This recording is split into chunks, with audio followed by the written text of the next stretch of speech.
Welcome to the Oregon Secretary of State's Notary Education course. In this module, we will review the requirements for signer identification. In order to claim that a notary personally knows the signer, there should be a long-term relationship. You cannot use personal knowledge as identification for someone you met 2 weeks ago. You need sufficient breadth of knowledge. You should know more about the individual than what a casual acquaintanceship would bring. You must have no reasonable doubts in your mind that the signer is who they claim to be. The test is, would you be willing to swear to it in court? Remember, never be embarrassed or afraid to ask for identification documents, even if you know the person.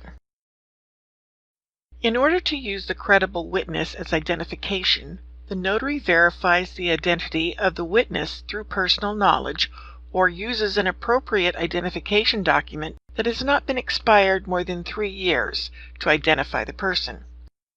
The witness must personally know the signer. Both the witness and the signer must be present during the notarization. The witness should sign the journal and provide his or her legal name and contact address. The witness should be honest, competent, and impartial. A credible witness works this way. Someone has a document that needs to be notarized and they don't have any ID. This is when a credible witness can help. The credible witness personally knows the signer of the document and personally knows the notary, or can provide valid identification that has not been expired more than 3 years. The credible witness is a neutral third party. The credible witness is not related or married to the signer of the document, and they do not have anything to gain or benefit from the notarization. They are an impartial witness to this transaction. The notary will need to administer an oath to the credible witness. For example, do you, John Jones, swear or affirm that you personally know this document signer, Bill Keys, to be the person that he claims to be?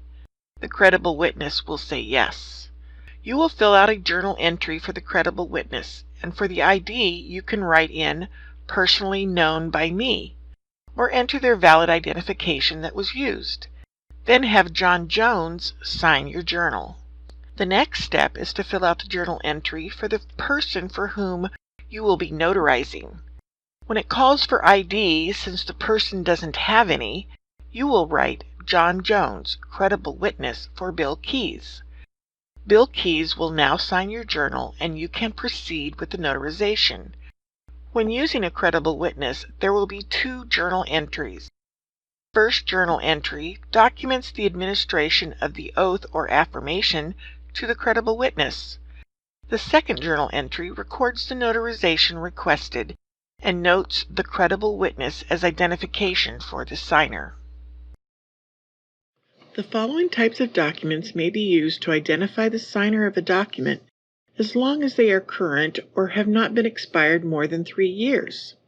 A driver's license, state ID cards, passports, military IDs, federally recognized Indian tribe ID, U.S. government ID with name, photo, and signature, a temporary driver's license, and correction facility records of inmates. Matricula consular is not acceptable as identification because it is from a foreign government and is not a passport. In summary, a notary public may verify a signer's identity by using personal knowledge, a credible witness, or identification documents such as a driver's license or passport. ID should not be expired for more than 3 years. Remember that the temporary ID or driver's license are only good for 30 days. The only acceptable foreign ID is a passport from an officially recognized country and not be expired for more than 3 years. For further information, please consult the Notary Resource Aids located on our website or contact the Corporation Division at 503-986-2200.